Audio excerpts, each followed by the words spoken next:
कोकणातील प्रत्येक अपडेट जाणून घेण्यासाठी आजच माझे कोकणच्या सोशल मीडिया प्लॅटफॉर्मला लाईक, फॉलो आणि सबस्क्राईब करा।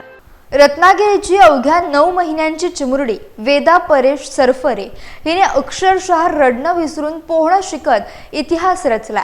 सर्वात लहान भारतीय जलतरणपटू म्हणून तिने 100 मीटर अंतर फक्त 10 मिनिटे 8 सेकंदात पूर्ण करत विलक्षण कामगिरी केली आहे। या प्रचंड कौशल्यामुळे वेदाची नोंद इंडियन बुक ऑफ रेकॉर्ड आणि एशिया बुक ऑफ रेकॉर्डमध्ये अधिकृतपणे झाली असून रत्नागिरीमध्ये आनंदाचं वातावरण निर्माण झालंय।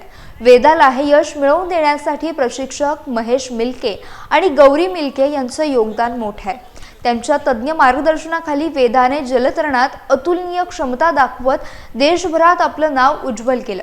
वेदाचा सत्कार करण्यासाठी सामाजिक कार्यकर्त्या आणि त्रिमूर्ती फूड कॉर्नरच्या उद्योजिका वैदेही धनंजय वळंज यांनी तसेच मित्रमंडळांनी वेदा आणि प्रशिक्षकांची भेट घेतली आहे। पुष्पगुच्छ आणि भेटवस्तू देऊन त्यांनी सन्मान केला।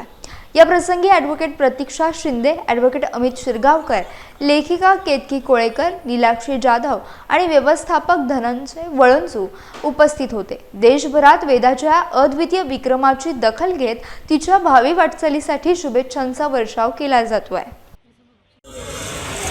Okay roll. नमस्कार, मी गौरी महेश मिल्के, रत्नागिरीतील महेश मिल्के स्विमिंग ग्रुपच्या संचालिका म्हणून काम करते आणि आज आपल्या रत्नागिरीतून मी चांगलं नावलौकिक मिळते। आपल्या सर्वांना ही गोष्ट माहिती आहे की वेदा सरफरे ही आमच्या महेश मिल्के स्विमिंग ग्रुपची अकॅडमीतली मुलगी। आज तिने 100 मीटर अंतर अवघ्या 10 मिनिट 8 सेकंदामध्ये पूर्ण करून जागतिक विक्रम केलेला आहे।